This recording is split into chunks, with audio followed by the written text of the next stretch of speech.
you have done amazing things in your years here, and you support John Glenn, number one, and that's a high priority in that. I know that is. And what will happen by having an account with the ELCA Foundation is that it can grow, and we can give you distributions of it on an annual basis that will support you. You'll get them every year. Plus, it will continue to grow. So this fund was started back in 1988 when the ELCA was formed, and it was funds from the ALC and other parts of the Lutheran, not the ELCA, but that's what formed the ELCA, other Lutheran churches that came together and did that. And they had about $60 million at that time. And since then, in 2019, we went over $1 billion in assets. So it has grown, and has grown through congregations like yours that put their money with us so that they have a way to invest it, being supported as a fiduciary account by the Board of Trustees of the ELCA, and they make the decisions with the values and the ministry and missions of the ELCA, so that you feel comfortable with that also. And it's all in social purpose funds, okay? That in itself, we're supporting other communities and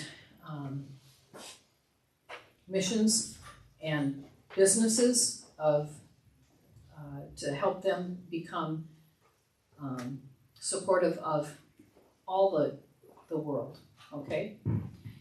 It's women in business, it's minorities in business, and it's social purpose investing. Making sure that we're not investing in things going into it, we're making sure we're investing in the right things and not trying to pull out of them. So,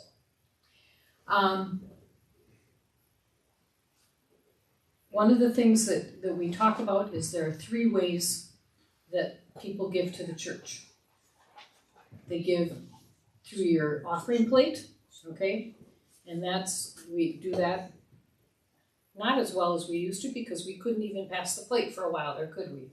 But we still gave every Sunday or every month or whatever.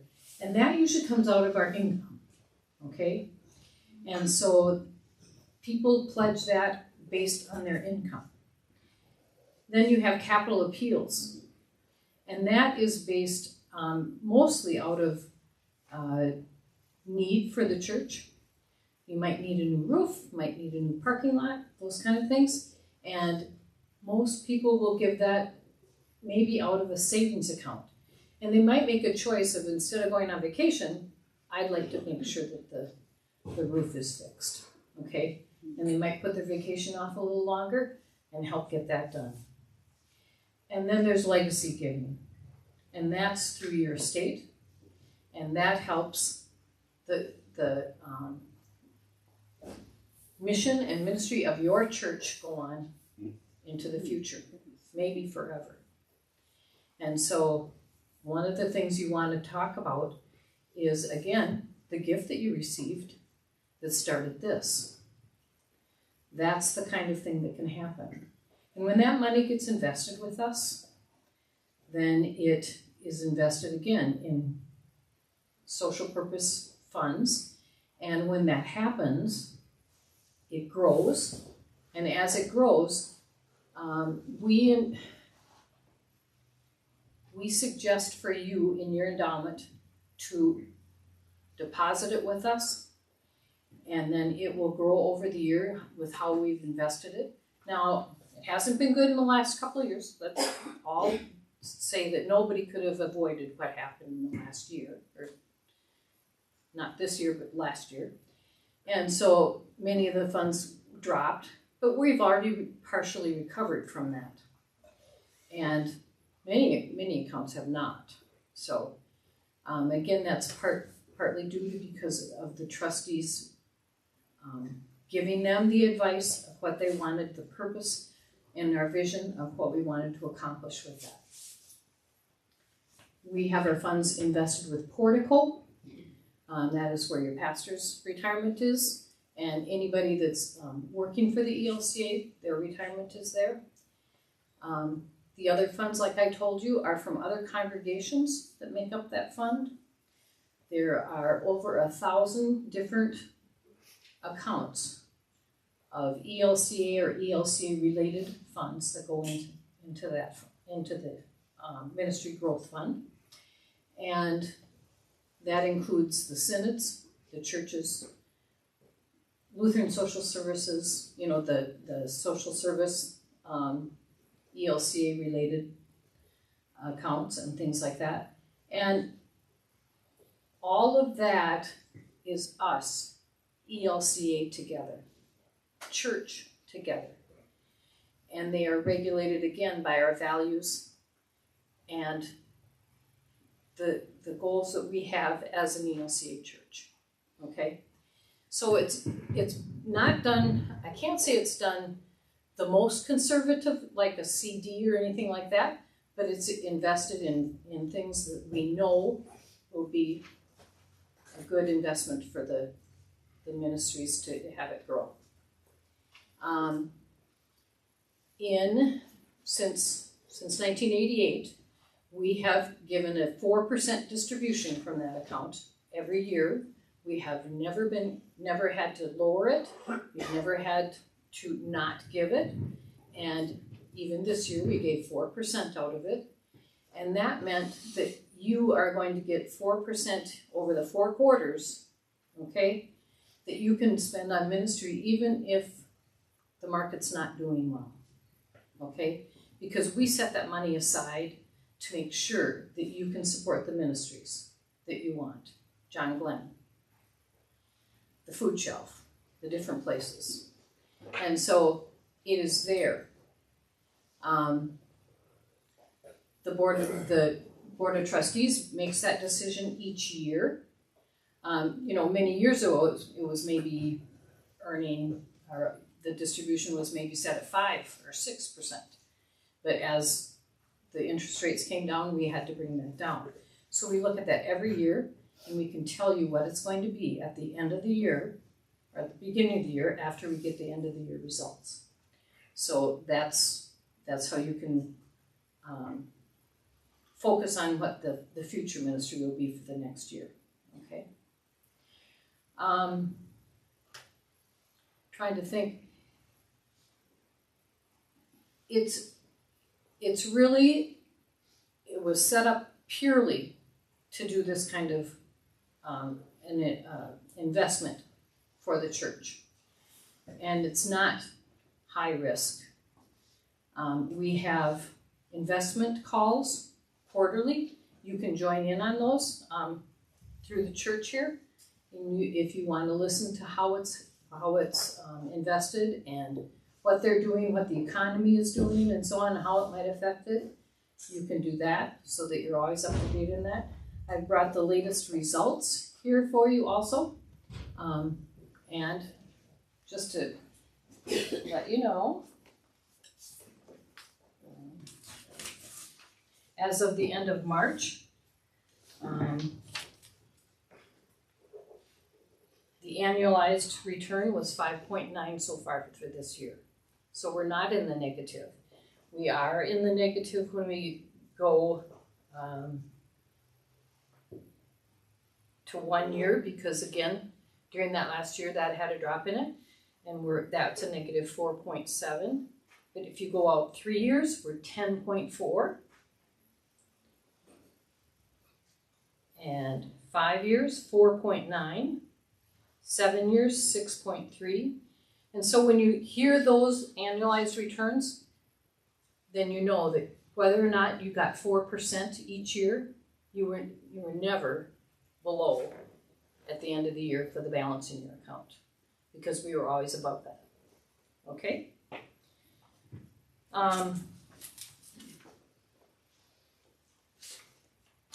Trying to think what you might have questions about as far as that goes.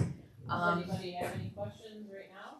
So you say if it earns 6 whatever percent, we still get 4 or do we get the 6? You get 4, okay, distributed to you if you choose. Otherwise, you can reinvest it and just withdraw what you need, okay? But you also get, it's always being reinvested. So anything over the 4 is being reinvested all the time. So is this what kind of product is this? Like a CD or a annuity or is it a mutual fund? No, it's more like a mutual fund.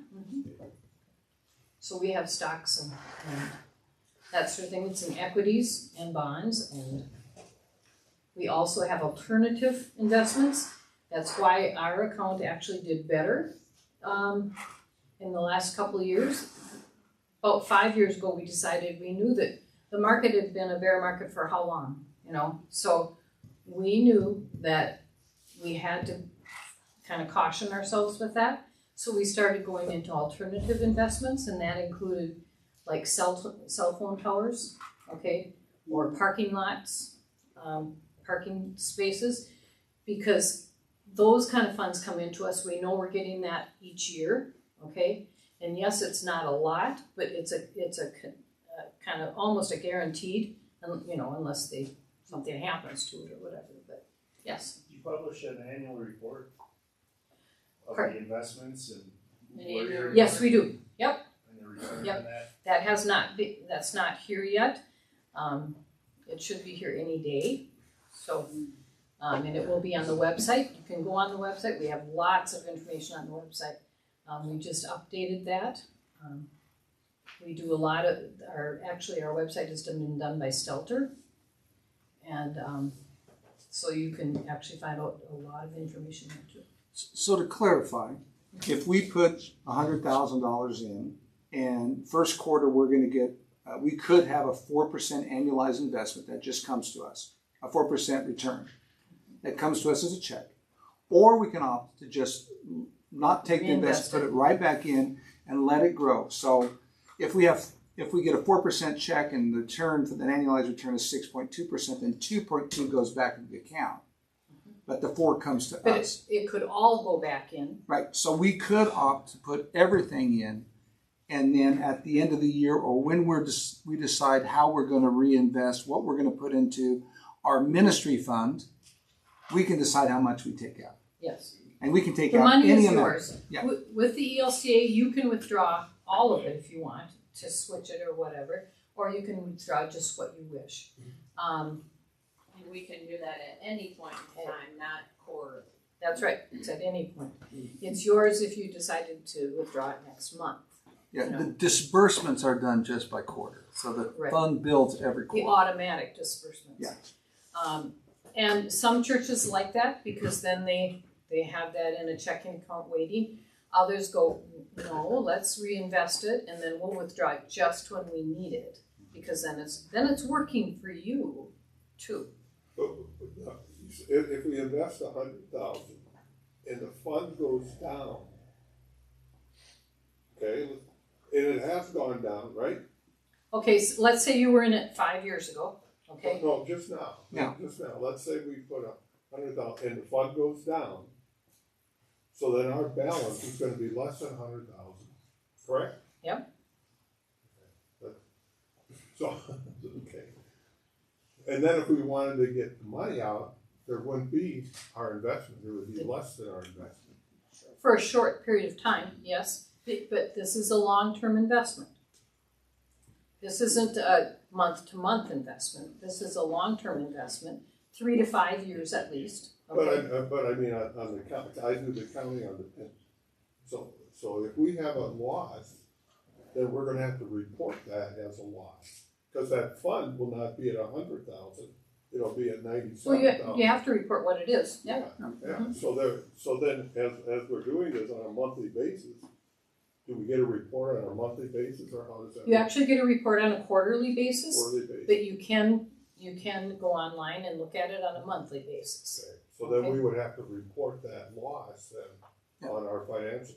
To the members, you mean? Yeah. Yeah. So it's not gonna be, it's not like a guarantee.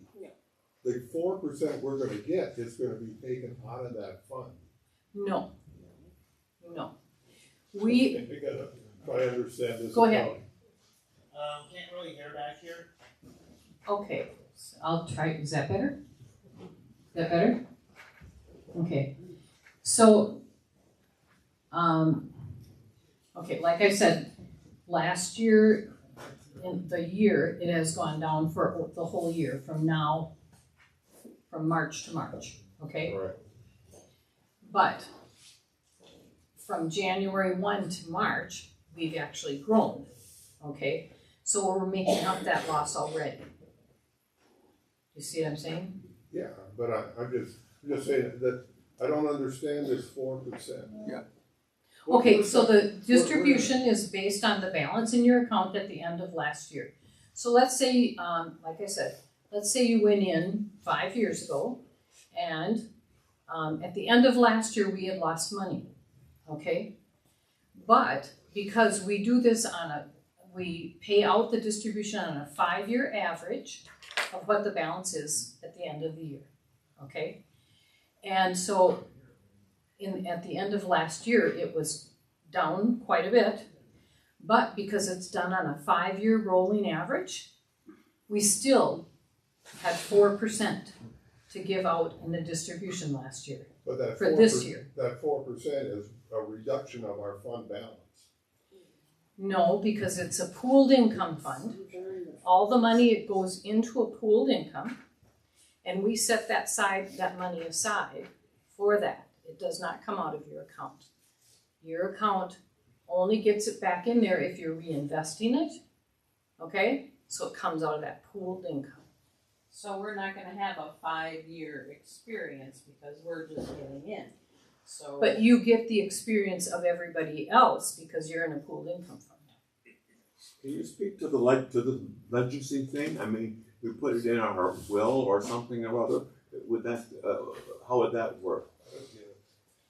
That's a totally different thing, okay? So that would be, for instance, if you, let's say you had retirement funds left in your retirement account at the end of your life, okay? If you left that to the ELCA Foundation, we could direct that over to Cross Lutheran Church, and you would get it, and you could put it into your endowment fund, or use it in another way. Again, that's up to the church making that decision, and they make that gift policy. So I just, let's say we put in 100,000, and every quarter we're gonna take out 4% a year. So that's $1,000 a quarter. Yep. So is that $1,000 an income to the Cross? And it does not reduce the $100,000 investment? Right.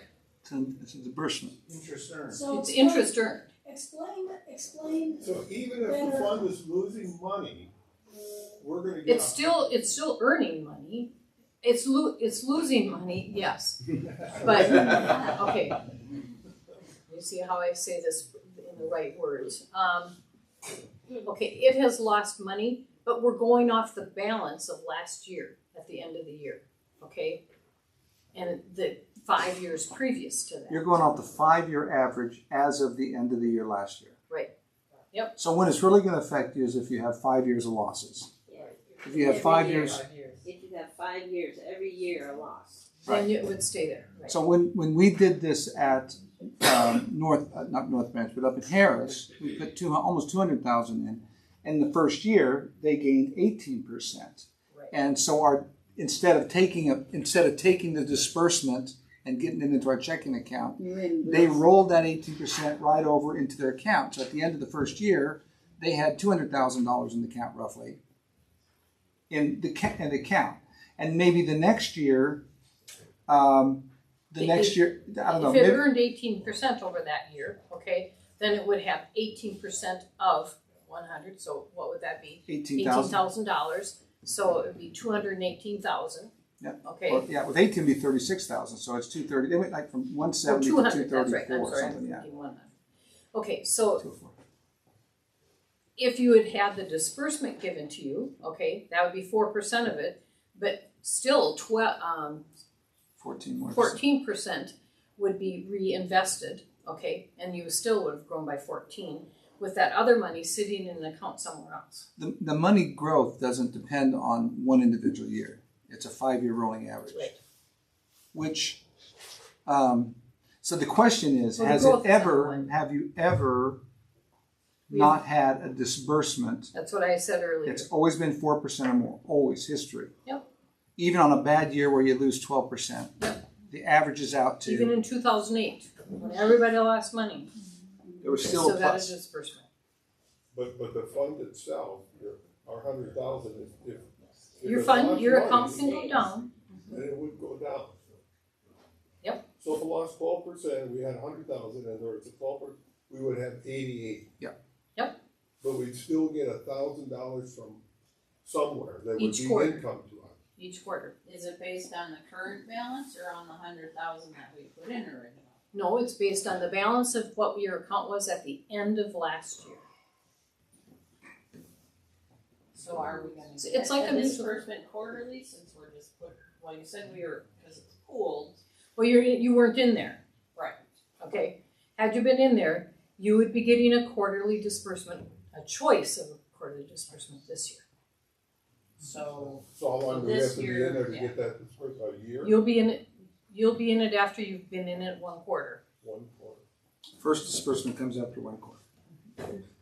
Is that the plan then, to take $1,000 out of quarter? Well, again, would you do that on a quarterly basis, or would you do it as you needed it? Right. Make the money work for you. because if we don't, Wayne's asking, has the decision been made to take the $1,000, say it's $1,000 at the end of the quarter on the 4%, has that decision been made to take that money? And I'm saying that we haven't made that decision yet, and he's saying, well, why not take it, it's free money.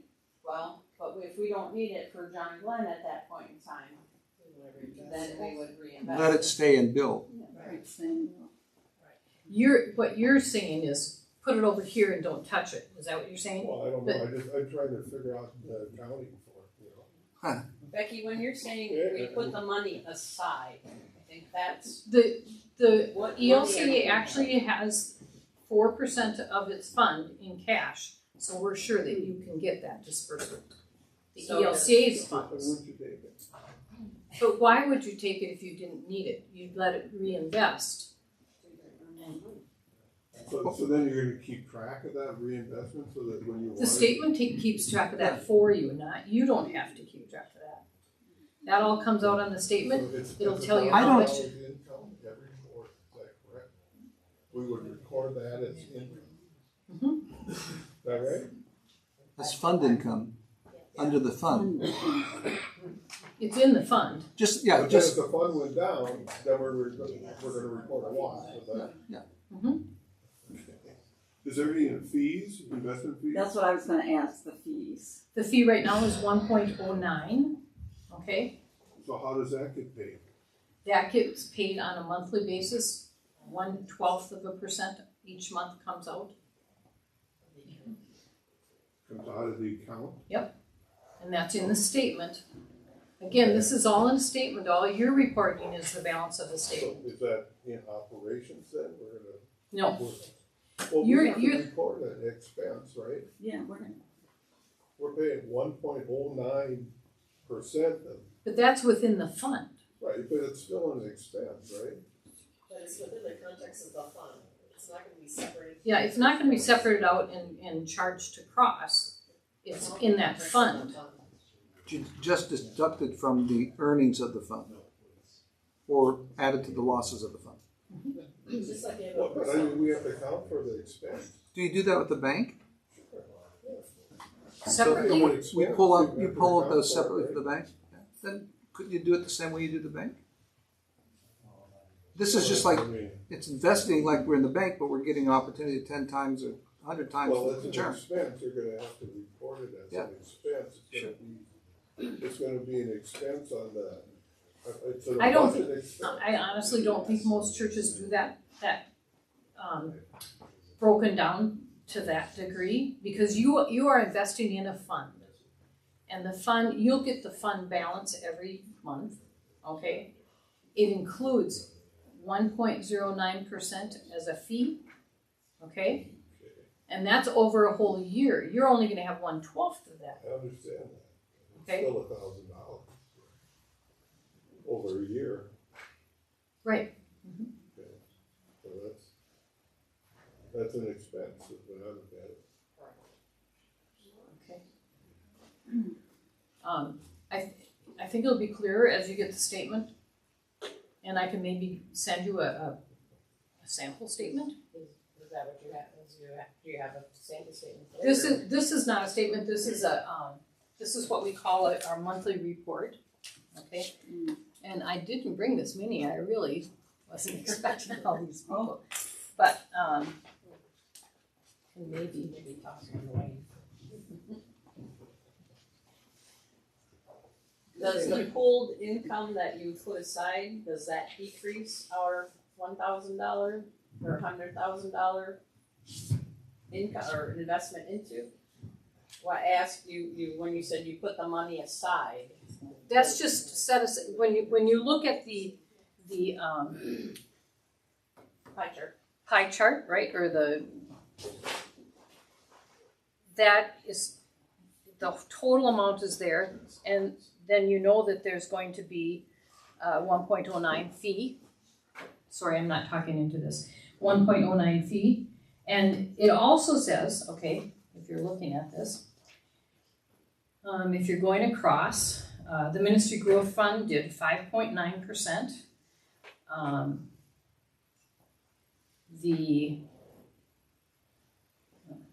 There's so many, I mean, I'm not a fund manager.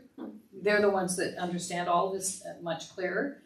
But so month to date, in the month of March, it earned 1.7%. Through the quarter, it has earned 5.1%.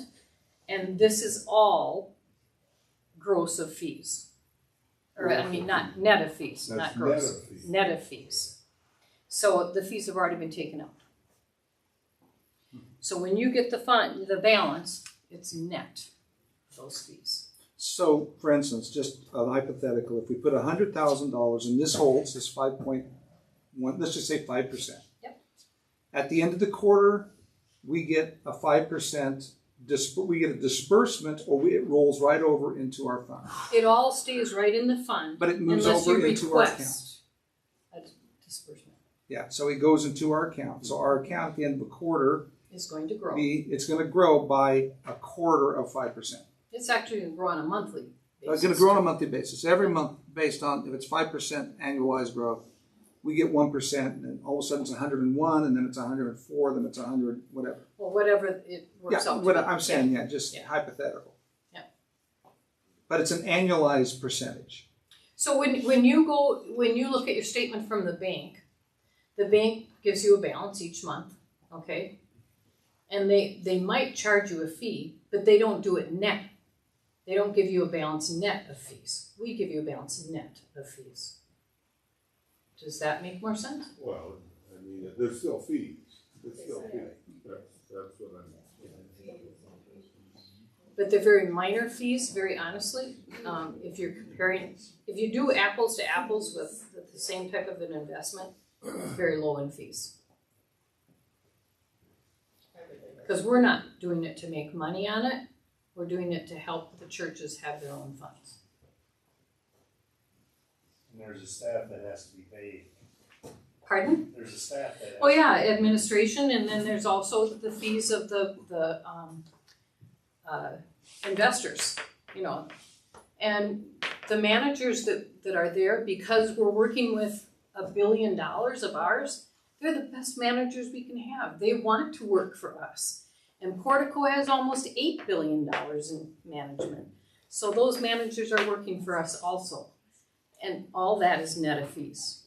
Okay? So But the investment can go up and down.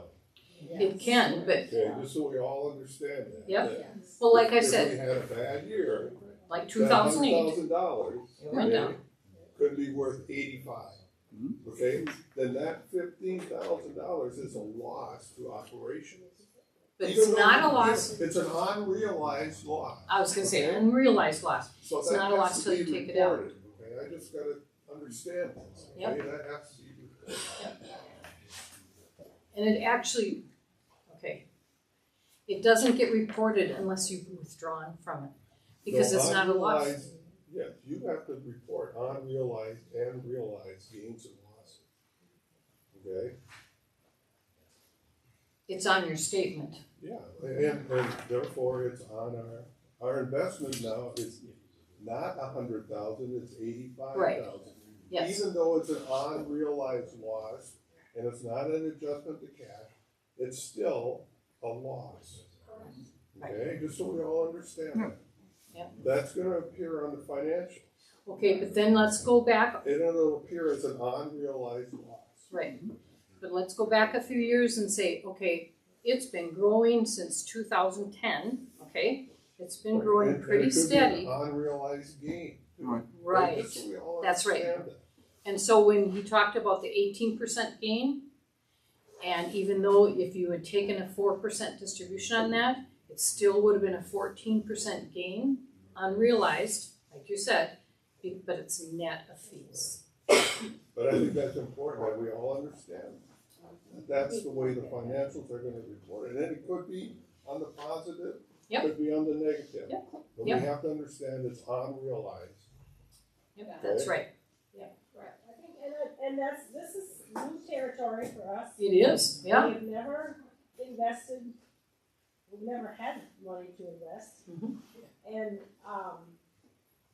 Rita, maybe you can speak to some of that and, And I think, at the end of the day, recognize that this is for mission work, so this doesn't impact whether we can turn the lights on or off. This doesn't impact that part of our spending, this is truly just focused on our mission work. We can pull it back But out. very honestly, But it our really goal is kind of a is that separate your channel. mission work can increase. So the goal is hopefully, this is an opportunity to make that money work for us. Yes, can we lose money? Yeah, that's a possibility. But if you look at this history of this fund for how many, was it, 45 years? Clearly, that's not what, unless things tank.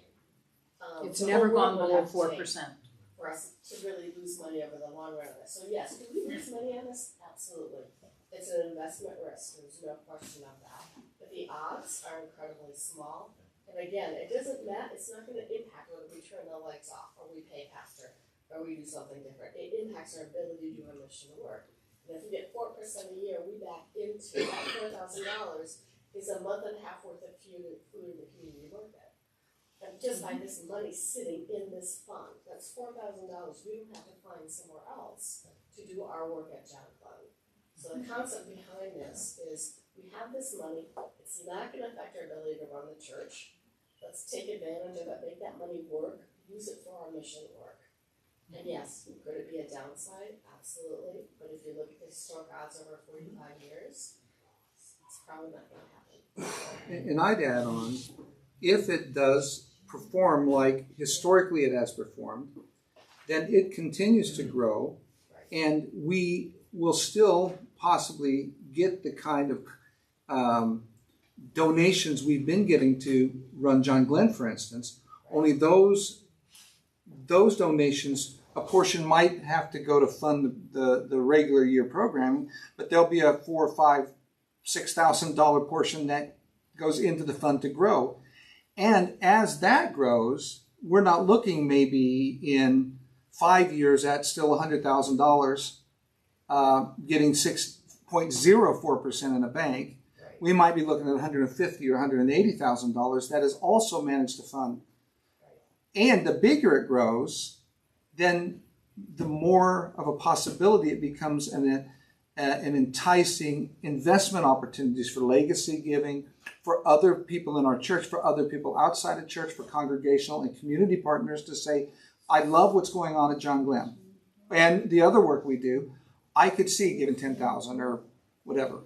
I think that opens up a broader range of financial partners to run this work. Which was what the intention of the Fund for Mission policy was to create an investment opportunity for our members and the community. Right. Once they learn more about what we're doing at John Glenn, to give them a place to, oh, I really like that, I want to support John Glenn as well. here's money from, put it in your investment fund, your fund for missions, because I wanna help Cross Lutheran Church, John Glenn, the community. I'm gonna just correct, we do have about $15,000 in the mission investment fund, so we do have some investments. The congregation, if you remember, in 2019 voted to take $12,000 from our CD and put it into the fund for missions. So we had a CD at one point in time from the education endowment that was formed, never was used. So, the congregation invested $12,000 in the fund for missions. And it's now about 19, you said? 15? No, so we had a CD at $12,000, that's in the fund for missions. Yeah. We have a mission investment in the mission investment fund, that's close to $16,000. And we don't use that typically for anything, it just earns us interest. I couldn't tell you what the rate is off the top of my head without looking at the statement. And mission investment fund is not what I do. Right, it's not part of what Becky is telling us. But they do have CDs, and you can put it away for a 3-year term and get a higher rate of interest and things like that. But then you're locking it up, and so I think you're putting it there so that you have it available. Right. We can, like I asked earlier, we can take the money out whenever we want. Yep, we can do it next month, or a month after we put it with them. When Sylvia needs a check, we give to Merrick to fund community markets. We're gonna get a check from them so that we can fund the community markets.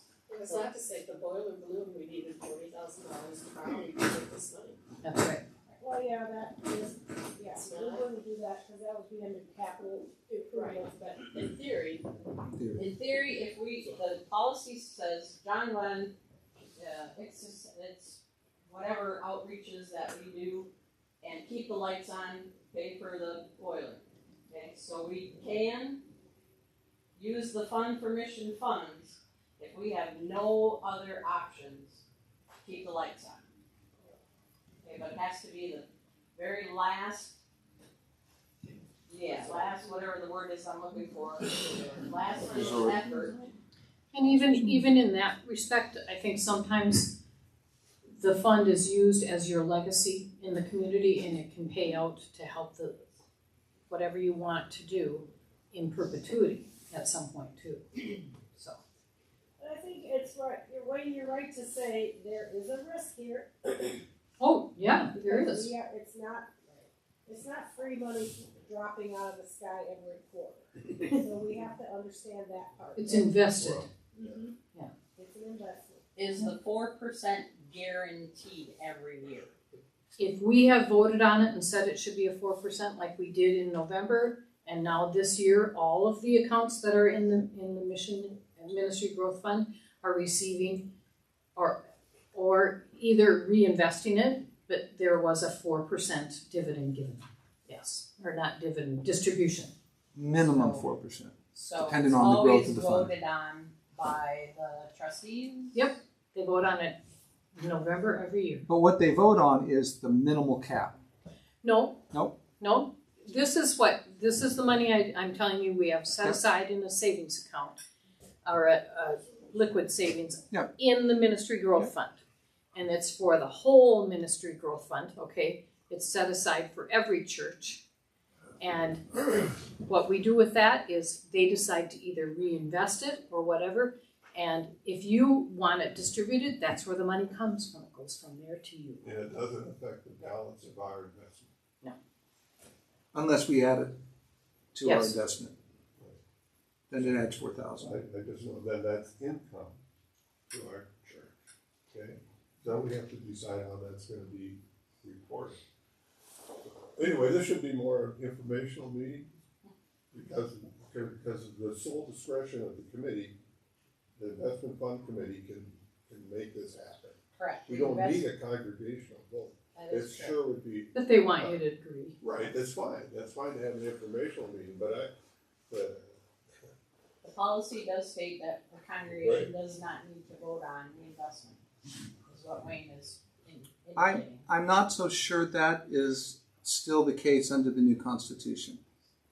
Well, then if that's not the case, then we should have the congregation change that then. Well, we did. We did it in the last So constitution. took Do you remember, you took Tammy? that- So you changed then the mission fund committee's responsibility. The mission fund in the constitutional revisions and all the work we did there, and somebody might, Katie, Paul, help me, We didn't change that. but it, That has not been changed. So that hasn't been changed. That has Okay. not been changed. No, no. Yep. Yeah, we just want everybody to agree before this is a big deal. Case, you didn't hear what Katie said. She said we just want everyone to agree before we make this large investment. So that's the reason the decision was made to have a congregational meeting To vote. to vote on the investment. So we can vote against it. Or we can vote against it, You know? to vote on the investment. Either for or against. I mean, I don't understand the 100,000 is coming from what group of funds? The fund for mission. So that's separated from the other, because we have one account now with all the money in, right, the savings, what we call the savings Right. account. So we're gonna take a portion of that. Correct. Yeah, the current balance, I ran it last week, because I thought the meeting was last week. It was 108, but we've gotten $2,000 in April, I'm gonna guess. So it's $110,000 that we currently have in the fund for missions. And that's the only place we're taking the money out of, is the specific fund for missions. It's at about $110,000 now, at the end of April.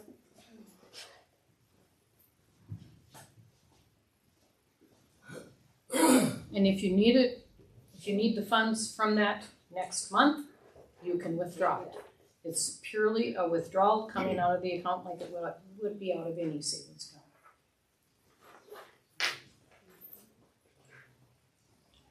Well, Carol, tell us, what's the balance you, off the top of your head, do we have a capital improvement account, is that? Capital improvement, actually, I wouldn't have left that report that I printed last week at home. Yeah, I should have. Capital improvement is, I wanna say, $37,000 about. Talking about the whole balance in the savings account, is that what you're talking about? In capital But I improvement. mean, that includes capital improvement. Correct. The whole balance in the savings account is over 200, it's like $202,000.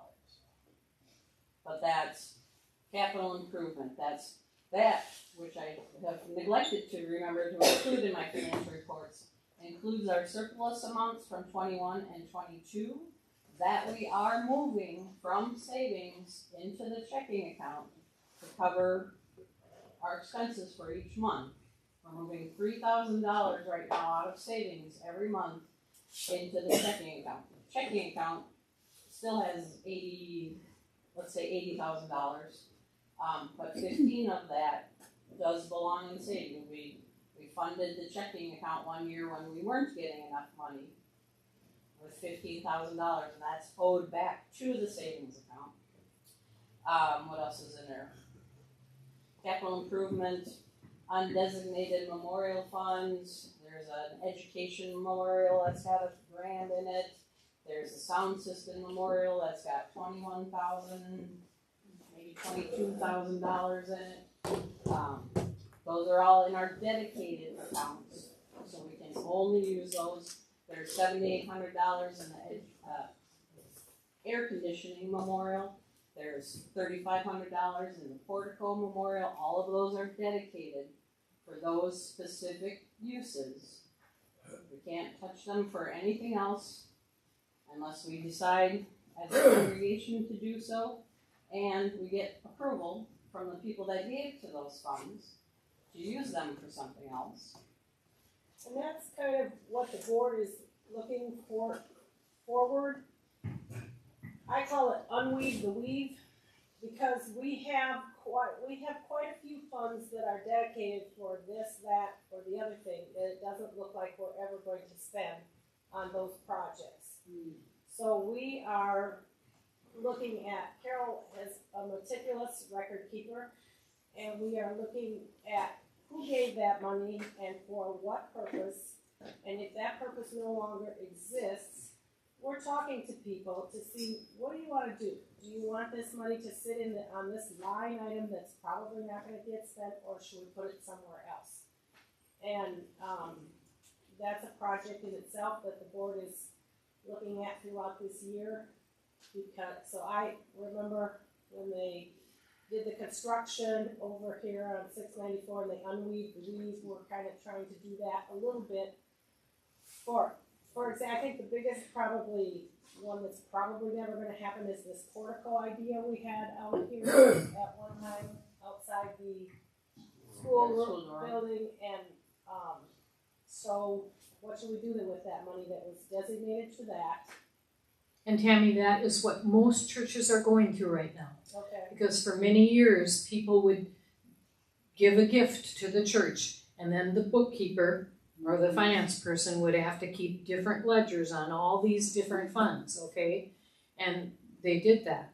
But now we're trying to simplify things in our bylaws and in our gift policies, and that's with the help of many churches having input on this and what works better for bookkeeping in a church and things like that. So many churches are going through that, trying to make sure, is this fund ever going to be used? If it's not, where might we use it better? And if you can go back to those people and ask them, where would you like it used? That's great. Otherwise, there is a way that they can actually go to the state and ask them to free those funds so you can use those funds and they don't just sit there. Because that's not what they were given for, to sit there.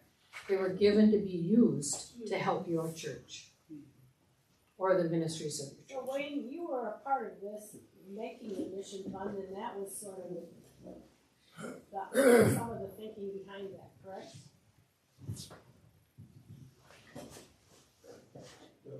The different funds. So you were, when we created this new mission fund, that was the thinking, that we wouldn't have people going forward give money for specific projects. Well, for sure, I mean, that whole mission fund Yes. policy Yes. includes everything from life insurance to real estate. Right. Okay? Mm-hmm. So that gives us a method to handle all of those things. Right. And to answer your question, yeah, when somebody wants to give us a gift that maybe we have no use for, Right. give us an opportunity to say no. Yes. Okay? But it still relies with the board of stewardship to make that decision. Okay? So it's a good policy. It handles I think about every type of gift we can get. Yes. Okay? And the fund itself, right, the mission fund itself Right. relies with the stewardship board.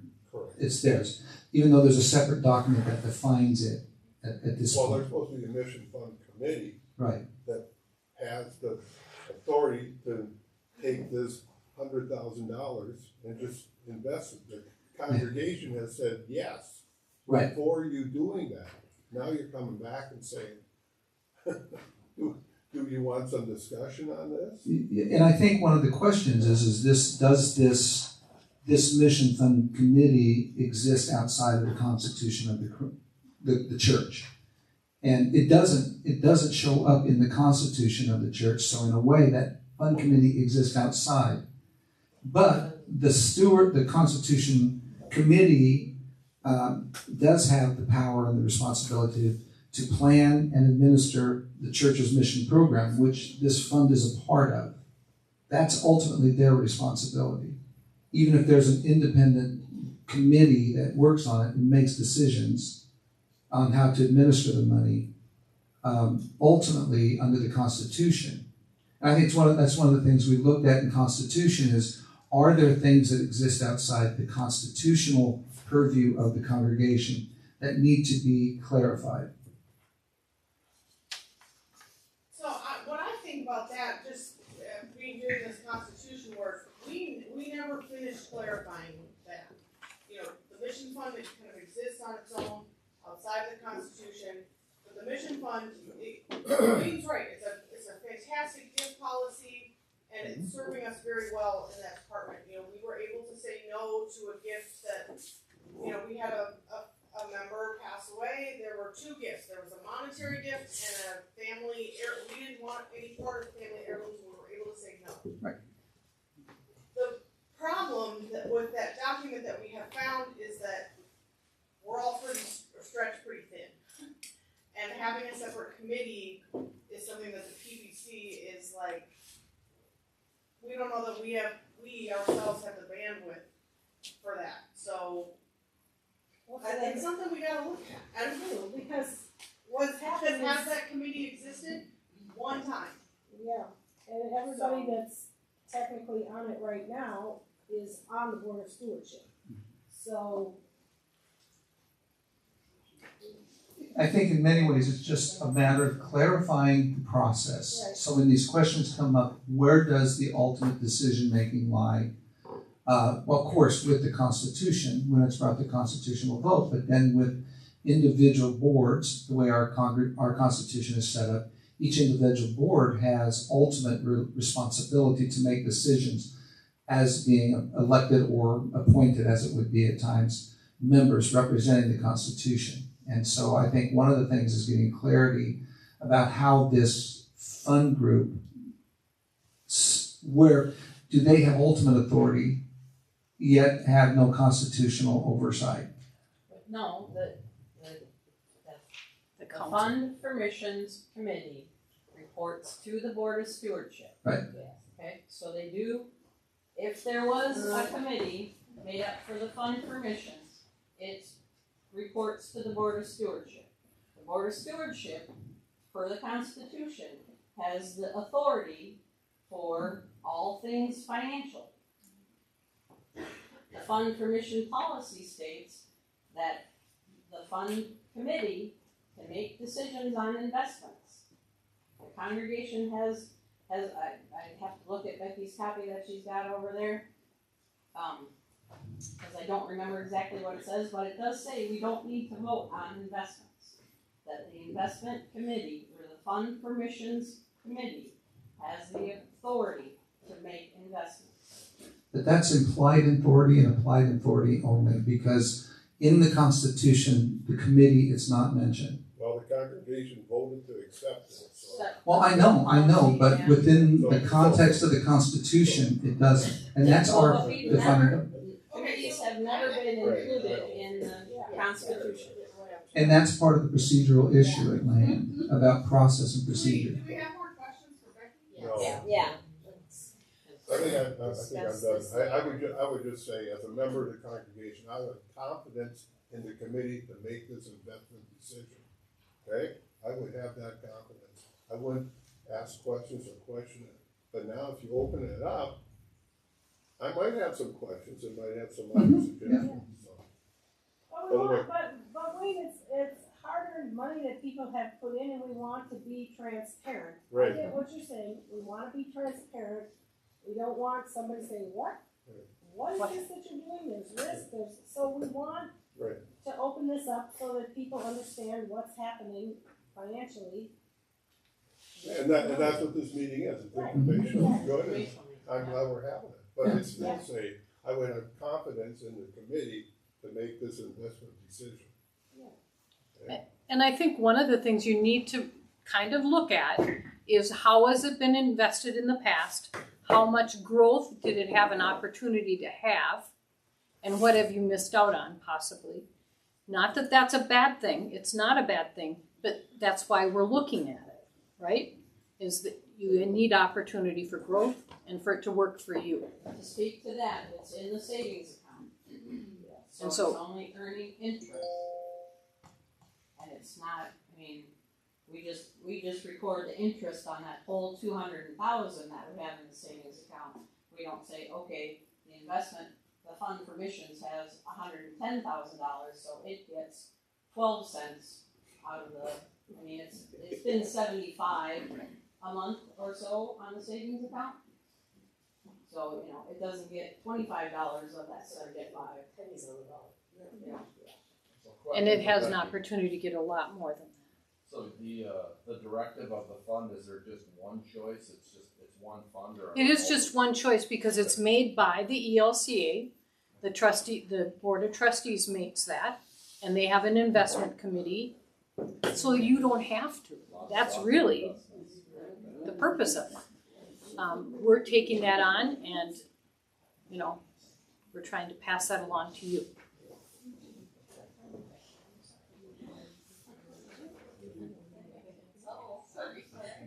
I'm a K. I'm not talking about the fund What are permission. you investing in? Not Becky. Pardon? What are you investing in? Any more questions for Becky? Because I'm sure it's 12 o'clock and she's home. I have one question. Yes. I expect that this organization, ELCA Foundation. Investment Committee, is a group of money managers.